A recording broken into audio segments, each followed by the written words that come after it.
Good evening. As you can see, I'm in my hotel room with very iffy Wi-Fi, which is probably why this video might appear a little grainy. Um, I'm 2 hours, 2.5 hours north of Winnipeg, and this is the best I have.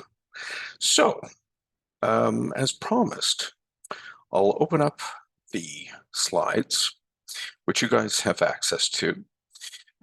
And so for this recording, we'll be looking at chapter 1 and chapter 2. So again, you have access to the course outline now, after I made it visible last week.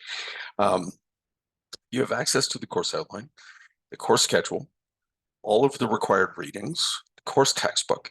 And so not only do I encourage you to read the textbook, which is a requirement, but also read the slides. The slides have been developed based on the textbook, and they reinforce the reading or the information from the textbook. Now, as you will see, when you look at chapter 1 and chapter 2 slides, there's a huge number of slides.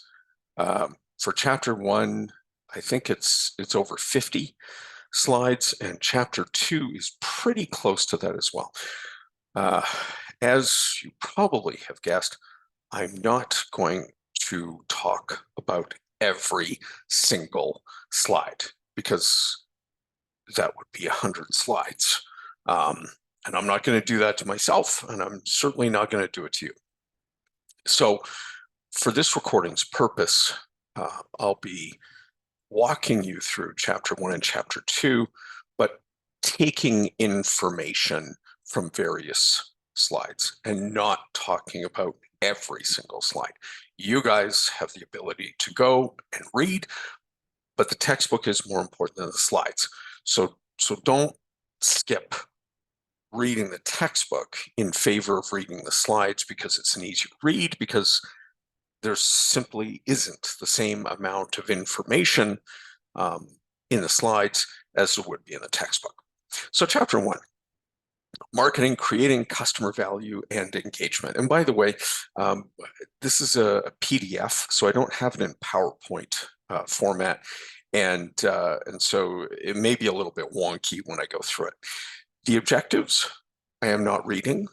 I very rarely read objectives. Students can read the objectives for the actual slides. So I'm going to go through that. There we go. Okay, so Amazon. Everybody's heard of Amazon. I didn't even use Amazon prior to COVID. And then when COVID struck, suddenly Amazon Prime became my best friend, and I use it every couple of days. So what does it say? Amazon does much more than just sell goods online. It engages customers and creates satisfying customer experiences. The thing that drives everything is creating genuine value for customers. And as you may recall, value is a key word in marketing. It's all about the value that is being created. And as a side note, when you are applying to a job or to your career choice, you have found the perfect job posting or job. Remember, your cover letter and your resume must speak to the value that you are bringing to the organization. That's very important. To talk about me, and all the wonderful things that I have done and yada, yada, yada, that only works if everything you're talking about is bringing value to the organization that you're applying to. Objective outline 1.1. What is marketing? Okay, so let's look at the definition. What is it? It's engaging customers and managing profitable customer relationships. What are the goals? Attract new customers by promising superior value. You need new customers. It's a good strategy, although your business could potentially stay afloat with simply an existing customer baseline. It's always better. to bring more in, because you never know when this level might begin depleting by many or for many different reasons, including death. If you look at Hudson Bay in Canada, they have had a very successful business. And people like my parents, who are in their 80s, have purchased from them for 50 years, 60 years. But as that demographic disappears, literally, potentially that customer base is disappearing. So attracting new customers keeps feeding the machine. And you also, the second point, want to keep and grow your current customers by delivering value and satisfaction. Marketing is everywhere. You see it in the shopping mall, on ads, TV screen, mailbox. In recent years, they've assembled a host of new marketing approaches, all the digital media, online videos, et cetera, and they reach you directly, personally, and interactively. So the actual definition, the process by which companies engage customers, build strong customer relationships, and create customer value in order to capture value from customers in return. So in other words, if the marketer engages those customers effectively, understands exactly what they're looking for, then develops products that provide exceptional customer value. So in other words, exceeding your competition, as well as prices, because we know prices are extremely important, then distributes them and promotes them well, the products will sell. So there it is, the marketing process: understanding, designing, constructing, engaging, and capturing the value from customers to create profits and customer equity. So marketing creates value for customers. It understands them, it designs them, constructs them, and engages them. 5 core customer and marketplace concepts: the needs, the wants, and the demands of the customer, market offerings, customer value and satisfaction, exchanges and relationships, and finally, markets. So the needs: physical needs, need to eat, need to drink. Delicious. Social needs: belonging, family, group, etc. And individual needs: self-expression. Needs are different than wants, as we know. Wants, the form taken by human needs when shaped by culture and individual personality. I want a sports car, but I need shelter, or else I will die. Demands, when backed by buying power, those wants become demands. Staying close to customers, target energetic new CEO. This is all about the relationship between the company and its customers, and staying close and developing and building and strengthening that relationship ensures success in the long term. Your market offerings: these are the products, the services, information, or experiences, and they are offered to satisfy a need or want. Marketing myopia. What does that mean? It simply means paying more attention to the specific products than to the benefits and experiences produced by these products. And therefore, that is not a good thing. Okay? The word myopic is meaning you don't see the full picture, you see a portion of what is in front of you. And so if you are marketing myopic, you are paying more attention to the product, Coca-Cola, okay, than to the benefit and the experience that are produced by these products. Your focus is myopic. It's not seeing the big picture. And when you don't see the big picture, it's risky. Your customer value and satisfaction. So customers form expectations about the value and satisfaction that market offerings deliver. A satisfied customer buys again and tells people, wow, that is an amazing product or an amazing service. Conversely, dissatisfied customers do exactly the opposite. They don't purchase from you and they slam you as a business or the product, which is tied in. This was the worst soft drink I've ever had. I'll never buy it again. The company is ridiculous for actually putting this on the market. Setting the right level of expectations. Low expectations may fail to attract consumers. High expectations may disappoint them. Exchanges and relationships. So exchange is the act of obtaining a desired object from someone by offering something in return.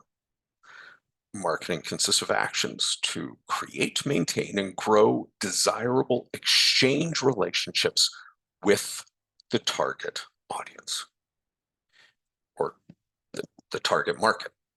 Strong relationships are built by consistently delivering superior customer value. The key word, yes, it's value, but the other key word is consistently. Because once you take a dip in your service, you are going to be noticed. And another one, and another one, and another one, right? And then your trust and your credibility goes down. Markets, set of actual and potential buyers of a product or service. Sellers must search for and engage buyers, identify their needs, et cetera, et cetera. In addition to customer relationship management, today's marketers must also deal effectively with customer managed relationships. And here is a diagram of the modern marketing system. You have your suppliers that feed in to your company and the competitors. The company and the competitors feed into the marketing intermediaries, which then feed into the final consumers, which lead back to either you and your business, or if the consumers are not happy with what you are providing, then they will go to your competitors. They may like your product. In fact, they may even love your product, but your price point may be too high. And if they find your product that is similar, certainly if identical, with your competitor at a lower price, most likely they're going to buy it. If they find it's similar at a lower price, well, then it depends on the consumer. There are some consumers who are willing to spend a little bit more money and others who are not. It all hinges on that target market. This is the summary. I won't read it. I will leave that to you. All right, so designing a customer value-driven marketing strategy and plan. Customer value-driven marketing strategy. So once a company fully understands its consumers and the marketplace, marketing management can design a customer value-driven marketing strategy. What is marketing management? It's the art and science of choosing target markets and building profitable relationships with them. Target market. A target market is not everyone from 18 to 65. That is not a target market. A target market is far more narrow.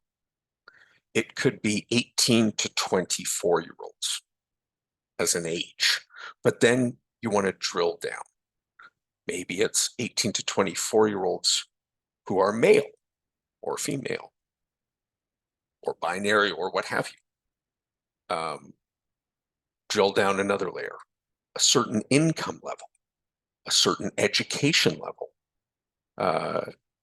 So you could be looking at so many different layers across the socioeconomic status, location in the world, etc., language, you name it. And that's what a target market is. So designing your winning marketing strategy, 2 questions. What's our target market? And what is our value proposition? How can we best serve them? What are we proposing as value to them? So we select customers we serve. The market segmentation refers to dividing the markets into segments of customers.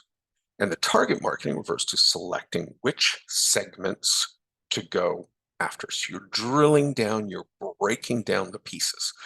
The company wants to select only customers that it can serve well and profitably, because if you're going to be spending millions of dollars on advertising, for example, you're spending huge amounts of money, and you don't want to just throw it all out there and like a fishing net and hope that you catch something. You want to do the research in advance to know, well, I have a brand new cup of coffee.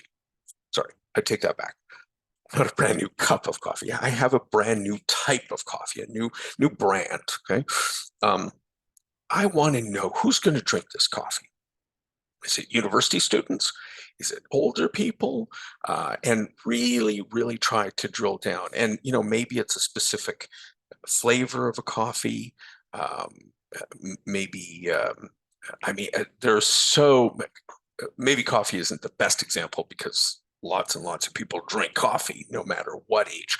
But if it's a specific blend of coffee, and if it is, it's totally escaping me. No, I can't get it. Anyways, I'll remember it later. Not eco-friendly, but the types of brands of coffee that allow you to pay a little higher price, and it's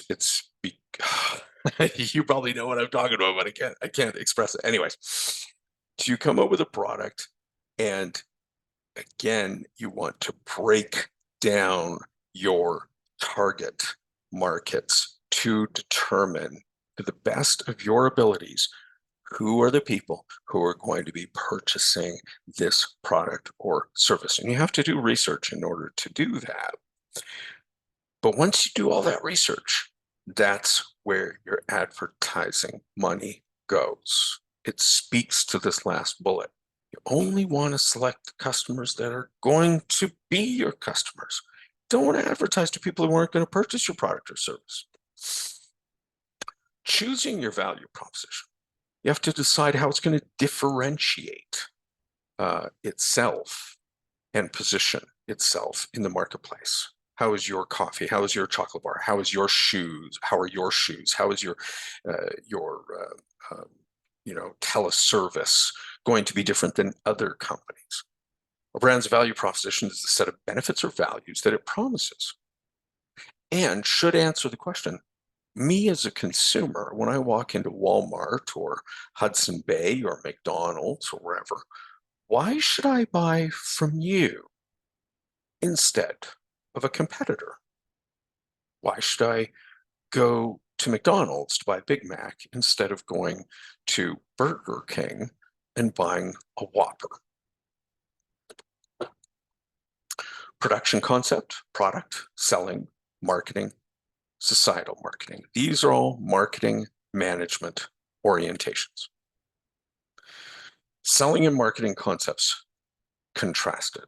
On the top, you see the selling concept. From the point of the factory where the shoes are actually being built, the focus to existing, the means, selling and promoting, and the ends, profits through sales volume. Your profits are above your sales. They are above your revenue. Okay, that's what allows you to actually make money. The marketing concept starts with the market, then your customer needs, the integrated marketing, and the profits through customer satisfaction. I'm a happy customer. I will repeat. I will come back to your business, and I will continue to do that year after year after year. society at the top of the pyramid, or human welfare, and then at the bottom, consumers, the want satisfaction, and the company, the profits. So sort of, I mean, it's a triangle, but in a way, it's also a circle, right? Consumers, what they want, society, and human welfare. And of course, the company that is selling a service or a product. It says here, Splendid Ice Creams knows that doing good can benefit both the community and the company. It thrives by making better ice cream and bringing people together. There is a societal benefit to the product that they offer as their value proposition. The integrated marketing program will actually deliver the intended value to targeted customers. There are 4 P's of marketing: product, price, place, and promotion. Marketing mix tools should be blended into a comprehensive, integrated marketing program. I am recording this, I hope. I think I pressed record. Let me just make sure here. Hang on one sec. Screen share. Gosh, I hope I'm recording here. Okay. Otherwise, I've been talking for a long time. And I don't, oh, here's the little button. Recording, good. Whew. I was thinking, oh my gosh, what if I didn't click the record button? Okay. So we have market segmentation, target marketing, value proposition.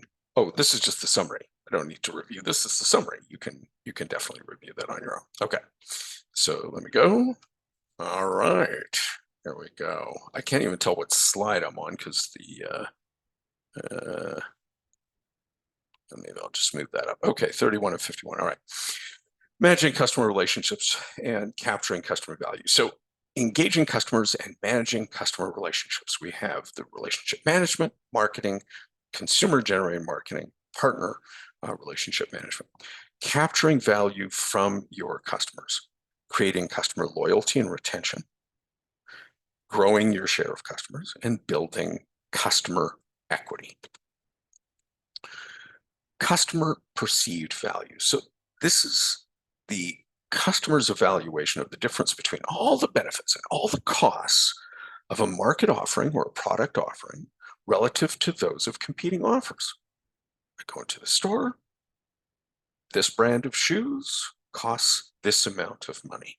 I go into a different store and a similar brand of shoes costs a different amount of money. And so I perceive the value. They're not identical costs. One brand might be Nike. One brand might be Adidas. Who knows? And then as a consumer, I piece it all together and say to myself, which one? iPhone? Samsung? Which one? One costs more, but it has different. It's a different product offering. It has different tangibles than Samsung. So I would examine all of these things, as you all do. Customer satisfaction, extent to which a product's perceived performance matches a buyer's expectations. Customer delight. Companies aim to delight customers by promising only what they can deliver and then delivering more than they actually promise. That's delight. They promise here, which is the baseline, but they deliver here. And as the consumer, you are delighted by this. My goodness.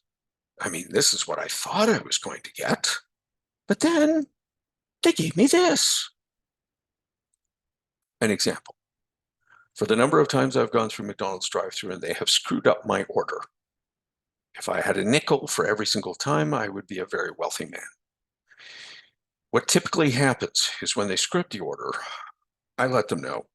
And then instead of giving me my identical order, they add something to it to delight me, to compensate for the damage that was done. And It typically works. I mean, they could just give me my identical order. It's a human error. I understand that, but they usually throw something on top, and you will have experienced that with other businesses. Levels, low margin customers, full partnerships, high margin customers. The tools that are used are frequency marketing programs, loyalty reward programs, and club marketing programs. And in your textbook, if there's ever a word or a definition you're unsure, you will be able to find it in the textbook. Customer engagement marketing makes the brand a meaningful part of consumers' conversations and lives. Customer managed relationships and brand advocacy. Marketers must find ways to enter consumers' conversations with engaging and relevant brand messages, and simply posting a humorous video, creating a social media page, or hosting a blog is not sufficient. They need to do more than that. Consumers will play an increasing role in shaping their own brand experiences and those of other consumers. Uninvited and invited, well, consumer to consumer exchanges. Hey, I just bought this new phone. I'm talking to my, friend at work or whatever, and we have an exchange about my experience and their product versus mine. Consumers invited by companies, new product and service ideas, etc. Anticipate potential negative consequences. Companies must always have to do that with their product or service. What are some of the things that we can anticipate or predict that will be negative? Working closely with others, both inside and outside the company, to jointly engage and bring more value. Inside the firm, cross-functional teams. Outside, your suppliers, your distributors, and your retailers. Customer lifetime value is the value of the entire stream of purchases a customer makes over a lifetime of patronage. So, customer defections, or customers choosing to leave what you are offering, can be extremely costly. So the CLV, the customer lifetime value of a Lexus customer, Lexus, a high-end vehicle, the customer lifetime value could be $600,000. Could be way higher, but 600,000 presumably is the average, because between 30 years of age and 70 years of age, you might buy 4 Lexuses or 5 Lexuses, what have you, and that could amount to your $600,000. And so if you choose to leave Lexus because of a terrible experience, all that money disappears. A Starbucks customer, 14,000. Much more manageable, much easier to replace that customer than a Lexus customer. The growing share of customers. So a share of customers increased by great customer relationship management, offering greater variety to current customers, and creating programs to cross-sell and upsell to existing customers. Building your customer equity. So total combined customer lifetime value of all the company's customers. You measure the future value of the company's customer base, that's the future value of it, increases when the loyalty of the firm's profitable customers increase, and the value of a company comes from the value of its current and future customers. Cadillac, managing its equity. And I guess, there's no video attached to that. Okay. So it's a well-known brand. It is an expensive brand, and very much like Lexus, if it loses customers, especially younger customers, there can be huge financial damage to that business. Here's the summary. Excuse the background noise. This is a hotel, hence the noise. All right. Let's go into here. The changing marketing landscape. Digital age. Growth of not-for-profit marketing. Rapid globalization and sustainable marketing. Wow, look at this. Digital and social media marketing engages your consumers via the digital devices using digital marketing tools. We see it all the time, right? I can go look at a food processor, and I'll look and do some research on it, and the next thing I know, I have ads on a regular basis for food processors. So we're being tracked, we know that. And we are constantly bombarded by this. Mobile marketing uses mobile channels to stimulate immediate buying, making shopping easier and enriching the brand experience. So online social media provides a digital home for people to connect and share important information. We got Facebook, we got Snapchat, we got Twitter. Using social media might involve something as simple as a contest or promotion to garner Facebook likes, etc. And they're carefully integrated social media programs. Marketers can now take huge amounts of data. Big data. What is it? Brands can use such big data to gain deep customer insights, personalize the marketing offer, and improve customer engagements and service. Think of those huge companies, Amazon, Google, Coca-Cola, Mars, you name it. They can take overwhelming amounts of data, big data, and break it down, filter through, and personalize their marketing offers. AI, or artificial intelligence, marketers can use this information at lightning speed, apply the insights to engage customers in real time, and help them through the buying process. Real time. In other words, I can be in the store on my phone looking up something, and it can be assisting me in making my purchase decision. Sound marketing can also help not-for-profits attract membership, funds, and support. Globalization. Well, managers around the world are taking both local and global views. McDonald's now serves 69 million customers daily, 36,000 local restaurants. 75% of its corporate revenues come from outside of the United States. Nike, 190 countries, right? The world has become much, much smaller with globalization. Sustainable marketing. This involves corporate ethics and social responsibility. The opportunity to do well by doing good. Build social and environmental responsibility into their company value and mission statements. We don't want to throw as much plastic as we have been into the environment, says one company. So we need to reduce that volume. Instead of plastic straws, we will manufacture, well, the company won't manufacture, but we will obtain from our supplier paper straws from our distributor. Supplier goes to distributor, and we will, from our distributor, obtain the paper straws, and we will use that in our business. And that's something all of us have seen. Plastic straws are disappearing. Summary, skills to be developed. Well, my goodness, there you go, 51 slides. Well, not exactly 51 slides, but you get the idea.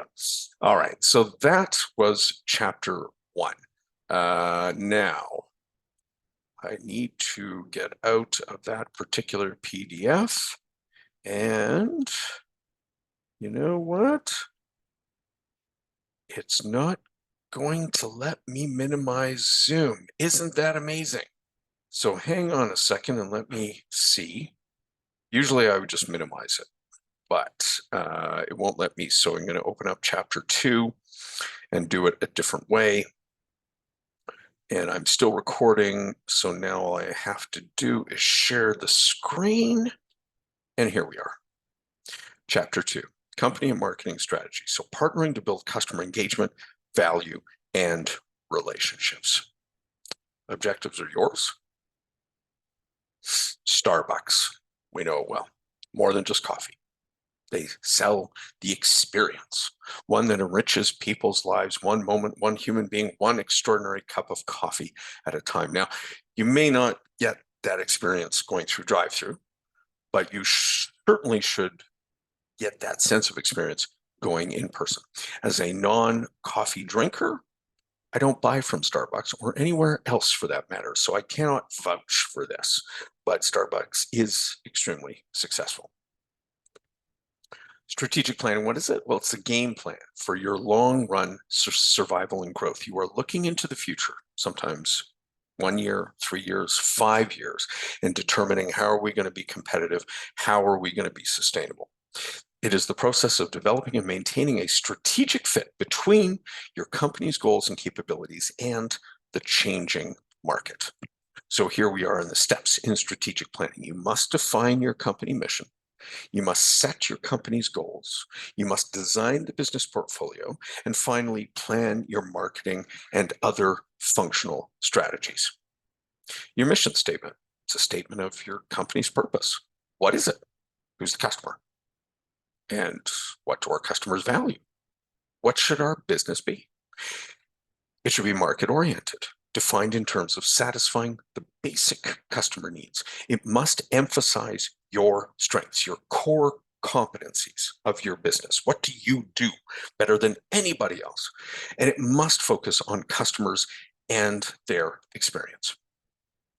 A table, I'm not going to go through all of this, but you do see Starbucks, Home Depot, Sephora, Walmart, their product-oriented definition.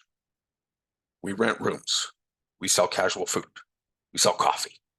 And the market-oriented definition, let's use Home Depot.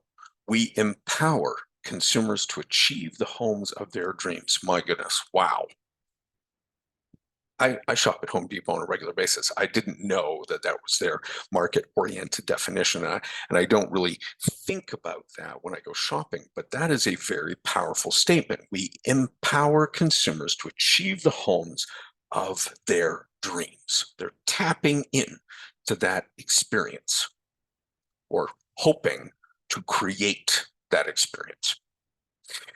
Detailed supporting objectives for each level of management and setting a hierarchy of objectives, so your business and your marketing objectives. Summary, I will let you take a look at that. A business portfolio.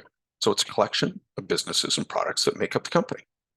You analyze the firm's current business portfolio, and then you develop strategies to shape the future portfolio. Mars bar, chocolate bar, one of my favorite chocolate bars. It's not only the world's #1 candy maker, but it's also a world-leading pet nutrition and health care company. Its business portfolio is not singular. It is not, myopic. It's not. It's it's encompassing of many different objectives. Pet nutrition, healthcare, candy maker. Its portfolio has expanded. It wasn't always like that, but it is now. Management's evaluation of the products and businesses that make up the company. This is the analysis of the portfolios. You identify your SBUs, and then you assess their attractiveness. Direct resources towards more profitable businesses. In other words, I'm Mars. Here's my candy. Here's my pet. And here's my nutrition.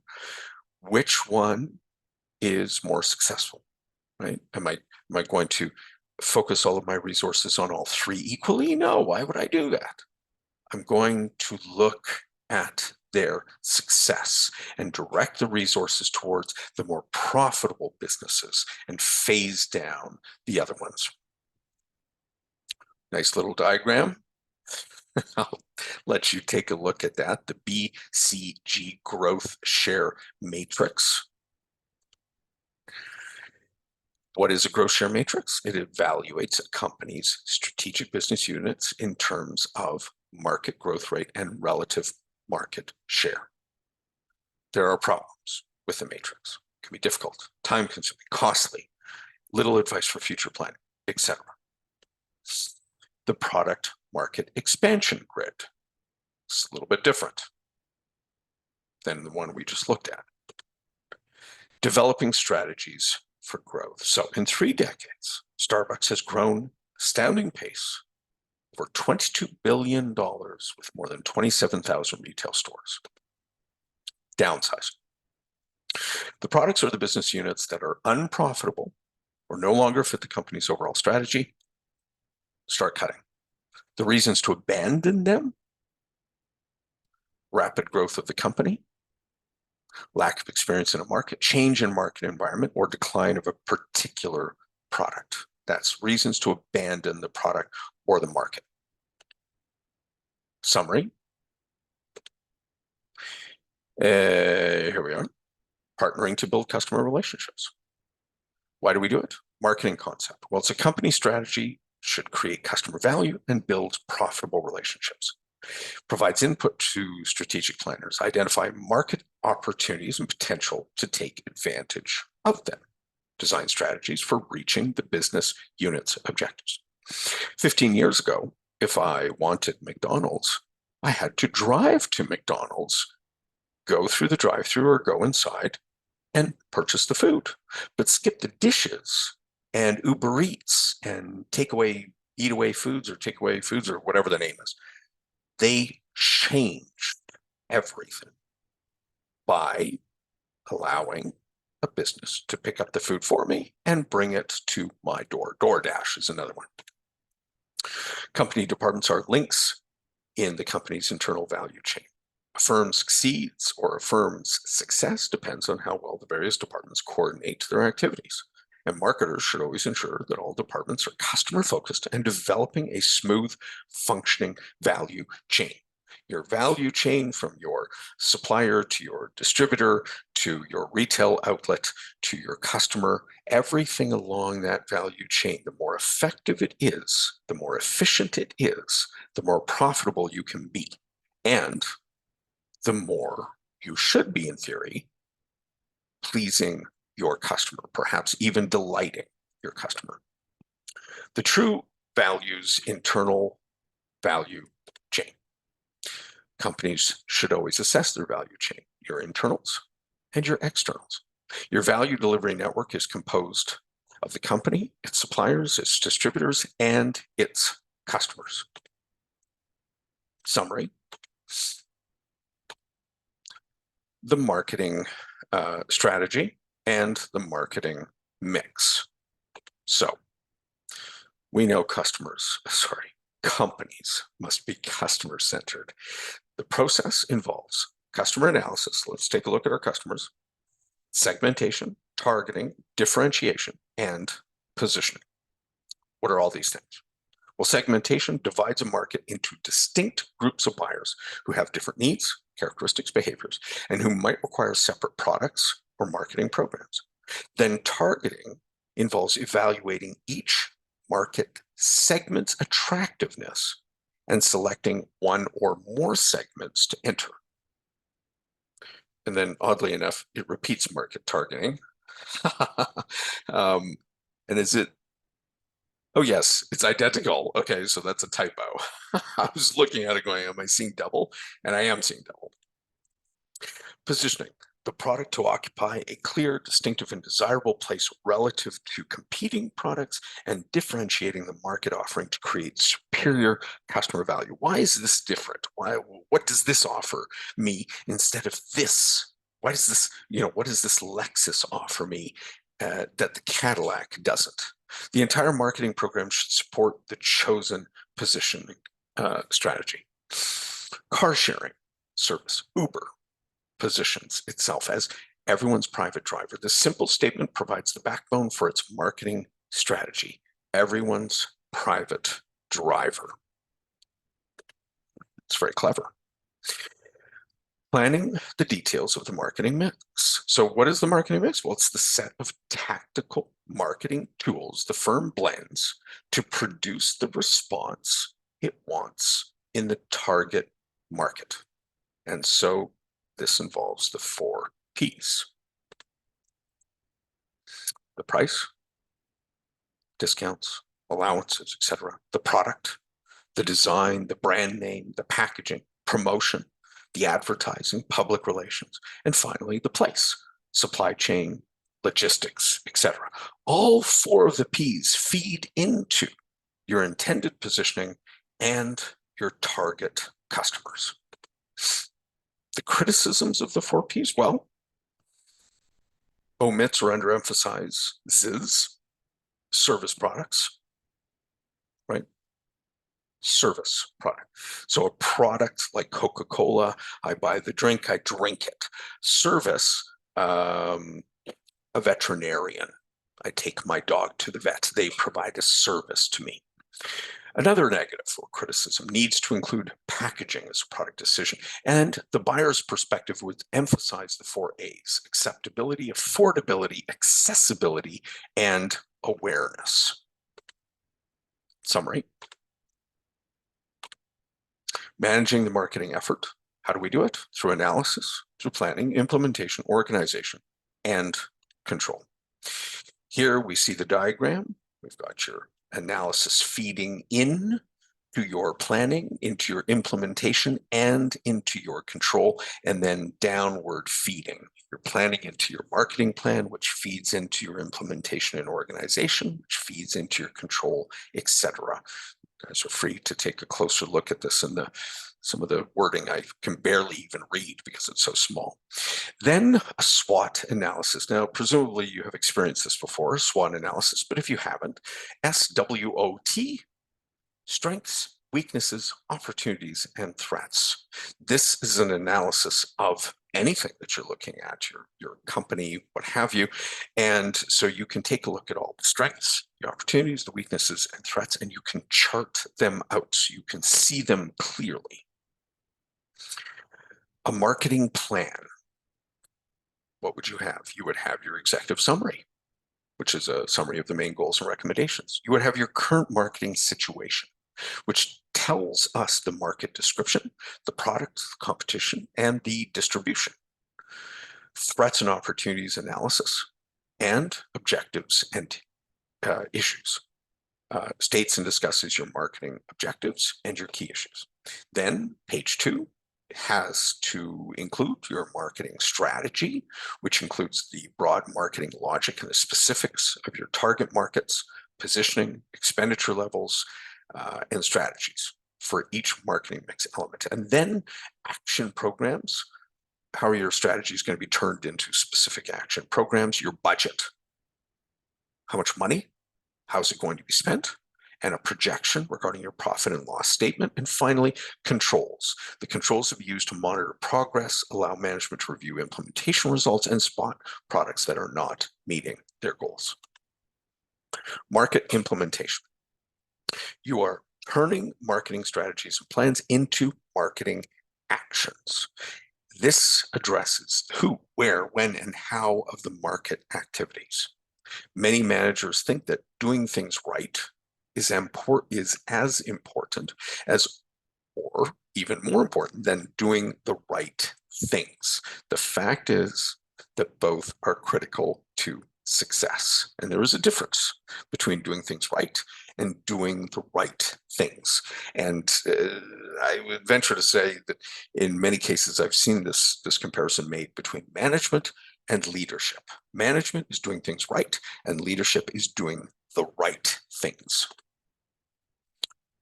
So, marketing department organization, you have functional organization, geographic, product management, market or customer management, and combination organization. Marketing control, measuring and evaluating the results of marketing strategies and plans. You are operating control, or your operating control ensures that the company achieves its sales, its profits, and other goals. Strategic control involves looking at whether the company's basic strategies are well matched to the opportunities.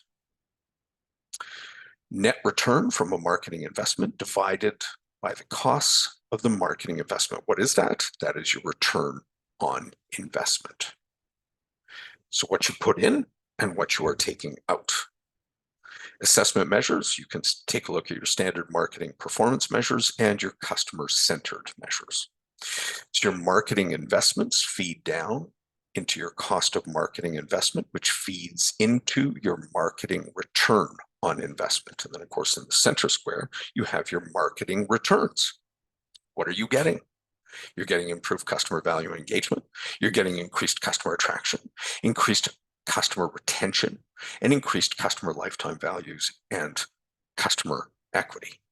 Increasing your customer attraction is only as effective as your retention. Because if you can't hold on, then eventually you're going downhill. Summary, and that is it. Whew. All right, let me stop sharing.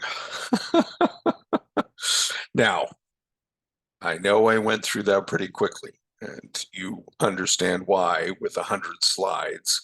I wanted to take the key elements and produce or at least discuss the information. Now, once again, the textbook is the core here. So go through your textbook, read each chapter, take a highlighter, or if it's a digital copy, however you do that digitally, take notes. And then once, this is my recommendation, once you're done reading a chapter, go take a look at the PowerPoint slides or the PDF and just go through them, because the information should, in theory, reinforce what you have read from the textbook. What I've presented here today is chapter 1 and chapter 2, which theoretically would have been covered in the first class, but that's utterly ridiculous because, as I pointed out, I like to get to know people in the first class. What will happen is not today, but another day, I will produce another video that will address chapter 3 and chapter 4, and I will post that in the next few days. And so with your reading of both the textbook and the slides, you will have sufficient information in order to answer the first assignment, which is due next Wednesday, not tomorrow, but next Wednesday. And I think it's a discussion post, if I remember correctly. And those instructions are visible, so you can take a look at that. In fact, I would even review the instructions before you continue reading, just so it's in the back of your mind. If I remember correctly, it's a case study on De Beers diamonds. Anyways, that is it for this evening. I am concluding, I am finalizing the recording, and I'm going to post for you. As always, if you have any questions, please reach out to me via email, and I'm more than happy to answer. Good night, and enjoy the rest of the week.